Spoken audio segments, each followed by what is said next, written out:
पिछले कई महीनों से सेक्टर 12 की इस जगह पर जुमे की नमाज होती थी, पर अब यहाँ हिंदू संगठनों ने उपले फैला रखे हैं। 2 बार नमाज हुई है सिर्फ, तीसरी बार हमने विरोध किया यहाँ पे, क्योंकि हमने यहाँ पे सारी साफ सफाई हमने की है यहाँ पे। अब हम यहाँ पे अपना नेट लगाएंगे कल और यहाँ पे वॉलीबॉल ग्राउंड बनाएंगे इसको। हाँ जी, तो यहाँ वॉलीबॉल ग्राउंड बना। हाँ जी, यहाँ पे बनाएंगे। और अब हम सारे ना उसी चीज की प्लानिंग कर रहे हैं। अब भाई कैसे बनाना है, लाइट का क्या प्रबंध करेंगे, कैसे क्या होगा। तो हम यहाँ पे नमाज नहीं होने देंगे, हम अपना क्या प्ले ग्राउंड बना रहे हैं और उसी चीज की प्लानिंग हम सारे बैठे हुए हैं। खुले में नहीं होने देंगे, ये हमारी मतलब पक्की सोच है। अच्छा, यही नहीं, पूरे गुड़गांव में कहीं भी इनको नमाज पढ़नी है, मस्जिद में जाओ, अपने घरों में पढ़ो। हम नमाज का विरोध नहीं कर रहे इनका, हम अपनी जगह में खुले में जो नमाज कर रहे हैं उसका विरोध कर रहे हैं। गोवर्धन पूजा में इस्तेमाल हुए उपलों को पिछले हफ्ते यहाँ पर लगाया गया था, उसको हटाया नहीं गया है और अब हिंदू संगठनों का कहना है कि यहाँ पर वॉलीबॉल का ग्राउंड बनाया जाएगा। लेकिन सबसे बड़ा सवाल यही है कि प्रशासन क्यों शांत है, चुपचाप कोने में खड़ा हुआ है, मूक दर्शक बना हुआ है। तो सबसे ज़्यादा सवाल जो हैं वो खड़े हो रहे हैं गुड़गांव पुलिस पर। सहयोगी शशिकांत झा के साथ Saurabh Shukla, NDTV India. I wanted to ask a question. जो 5 टाइम की नमाज बोली गई है वो अलग अलग वक्त पे इंसानी जहन और जिस्म पर क्या क्या इफेक्ट डालती है या क्या क्या असर करती है, और ये नमाज का तरीका उसको भी आप थोड़ा सा एक्सप्लेन करिए जो साइंटिफिकली बैकग्राउंड हो। Thank you. 1 question at time, एक सवाल। आपने 4-5 सवाल, हर सवाल के ऊपर एक तकरीर दे सकता हूँ मैं, माशाल्लाह। बहन ने सवाल किया कि नमाज 5 वक्त है, क्यों है, उसके क्या असरात है, क्या फ़ायदे हैं, किस तरीके से पढ़ना चाहिए। हर सवाल पे एक तकरीर कर सकता हूँ।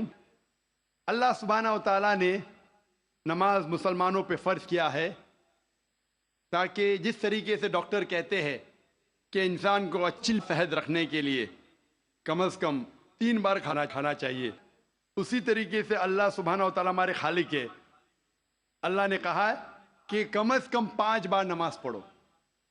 इतनी बुराइयां हैं, इतनी गलत चीज़ है। और मैं तकरीर किया हूँ सलाह द प्रोग्रामिंग टुवर्ड्स राइचियसनेस। सलाह किस तरीके से इंसान को सही रास्ते पे रखती है।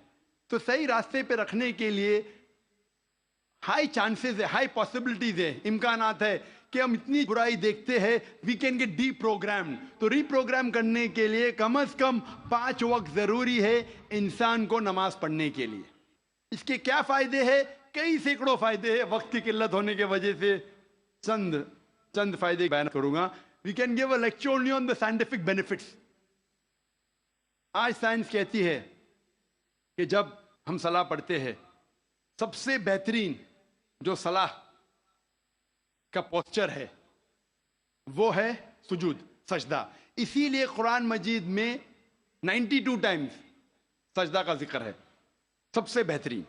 और आज साइंस ये कहती है द हाई पॉसिबिलिटीज ऑफ चिलबेन्स, मुंह की बीमारी आ सकती है। जब हम सजदा करते हैं तो extra flow of blood supply into the face, और खून दौड़ता है मुंह की तरफ। लेस चांसेस ऑफ हैविंग चिलबेन्स होने के इम्कानात कम हैं। अगर कोई इंसान को बीमारी है साइनसाइटिस की, जब हम सजदा करते हैं the sinuses flow out, ethmoidal sinus, frontal sinus, maxillary sinus, ये सब ड्रेन होता है।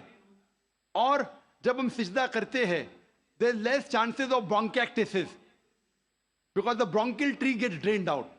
उसके बाद आज साइंस ये कहती है आमतौर पर जब हम सांस लेते हैं सिर्फ 2/3, 2/3 हिस्सा, 2/3 एयर एक्सेल आउट होती है, हम बाहर फेंकते हैं, और 2/3 एयर नहीं लेते हैं। 1/3 air is called as residual air. जब हम सजदा करते हैं, एब्डोमिनल विसरा जो पेट के जो आजा है वो डायफ्राम को प्रेस करते हैं, डायफ्राम प्रेस करता है लोअर लोब्स ऑफ लंग, फेफड़े को। ये बाकी 1/3 एयर भी एक्सेल आउट होती है और न्यू फ्रेश एयर अंदर आती है। Less chances of disease of the lungs. The abdominal viscera there is increase blood supply, there is less chances of piles. मैं इसके ऊपर तकरीर कर सकता हूं। जब हम रुकू करते हैं, सजदा करते हैं, ऊपर नीचे बैठते हैं, there is less chances of having disease of the spinal cord. जब हम ऊपर नीचे जाते हैं, the blood supply, calf is known as the external heart. Calf जो है हमारे पैर का नीचे का हिस्सा, जब हम ऊपर आते हैं तो blood supply to the lower part of the body is given. ऐसे कई साइंटिफिक बेनिफिट्स है। और जानने के लिए आप मेरी तकरीर सुनिए सलाह द प्रोग्रामिंग टू राइचियसनेस, लेकिन हम मुसलमान ये साइंटिफिक बेनिफिट के लिए नहीं पढ़ते। अल्लाह और अल्लाह के रसूल ने कहा नमाज पढ़ो, हम पढ़ते हैं। ये साइंटिफिक बेनिफिट साइड डिशेज है जो गैर मुसलमान को शायद मुतासिर करे। हमारी बिरयानी मेन कोर्स मील है अल्लाह को राजी करने के लिए, अल्लाह का शुक्रिया अदा करने के लिए, अल्लाह से हिदायत पाने के लिए। नमाज पढ़ना फर्ज है। अल्लाह ताला फरमाते हैं सूरह माइदा में सूरह नंबर 5 आयत नंबर 55 में, आपके दोस्त सिर्फ वो है, आपके दोस्त सिर्फ अल्लाह और अल्लाह के रसूल है, और वो मोमिन जो नमाज कायम करते हैं और ज़कात देते हैं।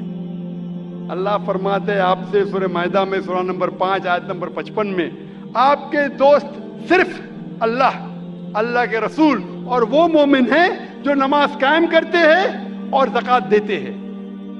जो लोग नमाज नहीं कायम करते और ज़कात नहीं देते वो आपके दोस्तों में से नहीं है।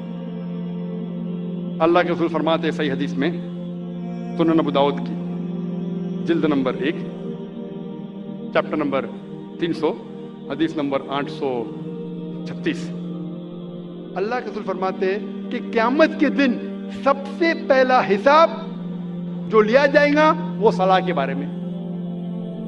सबसे पहला हिसाब किताब जो होगा क़यामत के दिन पे वो है सलाह के बारे में। अल्लाह के रसूल फरमाते हैं सही मुस्लिम में जिल्द नंबर 1 किताबुल ईमान चैप्टर नंबर 36 हदीस नंबर 146 146, अल्लाह के रसूल फरमाते कि मोमिन और काफिर के दरमियान, ईमान और कुफ्र के दरमियान जो फर्क है वो सलाह है।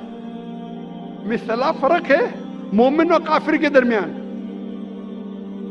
ये पैगाम फिर से दोहराया गया है एक सही हदीस में सुनन अबू दाऊद जिल्द नंबर 3 किताब सुन्ना चैप्टर नंबर 1691 हदीस नंबर 4661 4661। अल्लाह के रसूल फरमाते कि काफिर और मोमिन के दरमियान फर्क है सलाह। इसका मतलब वो कि अल्लाह के रसूल कह रहे हैं जो इंसान सलाह नहीं कायम करता, नमाज नहीं पढ़ता, वो काफिर जैसा है। और अल्लाह ताला फरमाते सूरह मुदस्सिर में सूरह नंबर 74 आयत नंबर 41 से 43 में कि जो गुनहगार दोज़ख में डाले जाएंगे और उनसे पूछा जाएगा आप क्यों दोज़ख में हैं, तो वो कहेंगे हम सलाह पढ़ने वालों में से नहीं थे। इब्राहिम अलैहिस्सलाम दुआ करते हैं सूरह इब्राहिम में सूरह नंबर 14 आयत नंबर 40 में, ए मेरे रब मुझे सलाह कायम करने वाला बना और मेरे बच्चों को भी सलाह कायम करने वाला बना। कुरान मजीद में दुआ है सूरह बकरा में सूरह नंबर 2 आयत नंबर 101 में, रब्बना आतीना फिद दुनिया हसनतों व फिल आखिरती हसनतों के अज़ाबिन नार। ए रब हमें अच्छी चीज दे, हमें कामयाबी दे इस दुनिया में और आखिरत में, और हमें दोज़ख की आग से बचा। तकरीर खत्म करने के पहले और कुरान की आयत तिलावत करने के पहले मैं फिर से एक शायरी कहूं। मेरी जिंदगी का मकसद है तेरी दी की सरफराजी। मेरी जिंदगी का मकसद है तेरे दीन की सरफराजी। मैं इसीलिए मुसलमान, मैं इसीलिए नमाजी। लेकिन फिर भी इस आयत के मुकाबले में शायरी फीकी है।